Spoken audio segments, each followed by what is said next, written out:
नमस्कार, मैं हूं आशीष राव। लाइव टीवी समाचार लोकतंत्र की आवाज में आपका स्वागत है। अब रुख करते हैं कुछ अहम खबरों की तरफ। महाराष्ट्र के पालघर में बीते 16 अप्रैल को 2 संतों व एक वाहन चालक की भीड़ द्वारा पीट कर निर्मम हत्या कर दी गई। इस प्रकार संतों के निर्मम हत्या ने पूरे देश को झकझोर कर रख दिया। आश्चर्य की बात यह रही कि भीड़ द्वारा संतों पर आक्रमण के समय पुलिस बल वहां मौजूद था, जिसके बावजूद संतों की हत्या कर दी गई।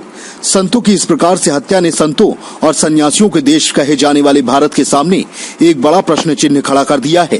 क्या भारत में संत और सन्यासी सुरक्षित नहीं है? भीड़ द्वारा किए गए इस हमले में 70 वर्षीय संत कल्पवृक्ष गिरी तथा 35 वर्षीय संत सुशील गिरी अपने वाहन चालक नीलेश तेलगड़े के साथ परमात्मा में लीन हो गए। ये तीनों अपने गुरु रामगिरी जी की अकस्मात मृत्यु हो जाने के कारण उनके अंत्येष्टि में शामिल होने मुंबई से गुजरात जा रहे थे, लेकिन महाराष्ट्र के पालघर जिले के कासा थाना क्षेत्र के गढ़चिंचले गांव के पास भीड़ द्वारा आक्रमण करके इनकी पीट कर निर्मम हत्या कर दी गई। परिवारी जनों को उनके देहांत की सूचना फेसबुक पोस्ट के माध्यम से मिली। सूचना मिलते ही पूरे गांव में शोक की लहर दौड़ गई। हर कोई इस घटना से स्तब्ध रह गया। पहली बार में इस बात पर विश्वास करना किसी के लिए भी संभव नहीं था। लोगों के मुख से सिर्फ इतना ही निकल पा रहा है कि यह कैसे हो गया।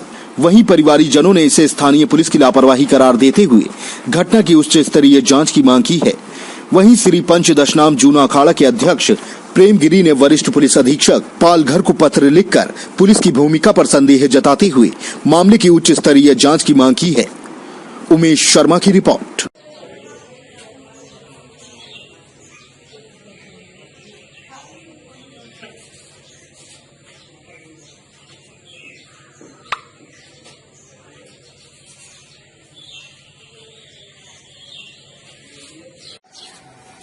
क्या नाम भैया?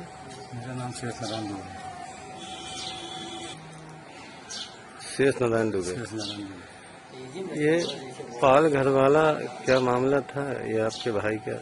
ये हमारे छोटे भाई थे, इनका नाम चंद्रारायण दुबे था जी। तो 2020 से ही संत हो गए थे। तो 2001 से वो वहीं से कहाँ थे? वो अपना कुछ दिन पंजाब थे, उसके बाद बम्बई कांदे वाली में अपना वहीं पर आने लगे मठ में। तो घटना कैसे हुई, कुछ जानकारी? घटना यही हम लोग को 16 तारीख को मालूम हुआ आप सबसे कि अपने गुरु के सूरत जा रहे थे राज संसार में। और रास्ते में बालघर के पास कुछ वाद विवाद हुआ, कैसे क्या जी, तो वहीं उनको पीट के उनका निर्मम हत्या कर दी गई। उनको 16 तारीख को 9:30 बजे सूचना किस आधार में ली? कौन सी प्रशासन दिया कि व्हाट्सएप द्वारा मिला? फेसबुक द्वारा। तो आप वहाँ गए थे, आपके भाई हुए थे वहाँ, कोई थे? हाँ, हमारे 2 भाई वहाँ कल्याण में रहते हैं और उनके अंतिम संस्कार जाए थे, लेकिन प्रशासन की तरफ से उनको पास नहीं दिया।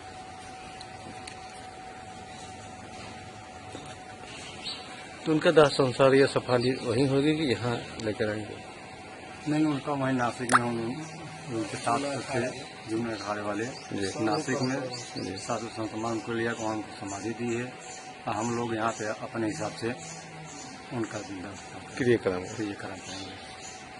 तो क्या कभी कभी आते थे साधु जी यहाँ? हाँ, आते बराबर आते थे। हाँ, साल 2 साल 4 साल, हर साल 2 साल में कम से कम 2 चक्कर 3 चक्कर इधर आते थे, तो घर पे आते थे। अंतिम मुलाकात कब हुई थी आपसे? उनकी मुलाकात पिछली ठंडी में हुई थी। यही शादी था, तो उस शादी में आए थे गराय गांव में। उसी शादी में रात को आए थे, 1 घंटा थे, फिर चले गए थे। तो पालघर की पुलिस या प्रशासन से क्या बोले? कुछ सूचना या फोन, या आपके भाई साहब के पास कुछ सूचना या फोन, कैसे कुछ मदद मिलने का? कुछ नहीं, मदद के लिए कि पुलिस प्रशासन कोई मदद नहीं की, और अगर पुलिस सक्रिय होती तो उनकी तीनों की जान बच सकती थी। तो वहाँ की पुलिस प्रशासन सक्रिय होती तो जान बच जाती, आपको कहना यह है? पुलिस की लापरवाही से ही सब कुछ हुआ। वहाँ पहुँचे थे?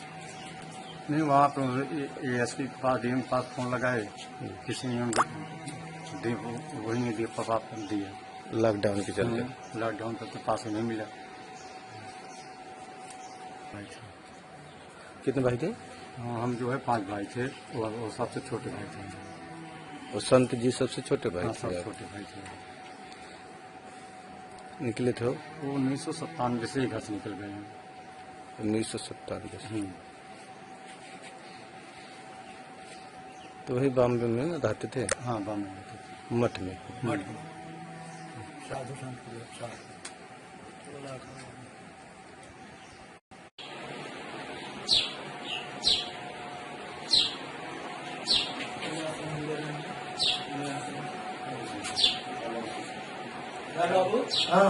फिलहाल बुलेटिन में सिर्फ इतना ही। फिर मिलेंगे कुछ खास खबरों के साथ। तब तक के लिए नमस्कार।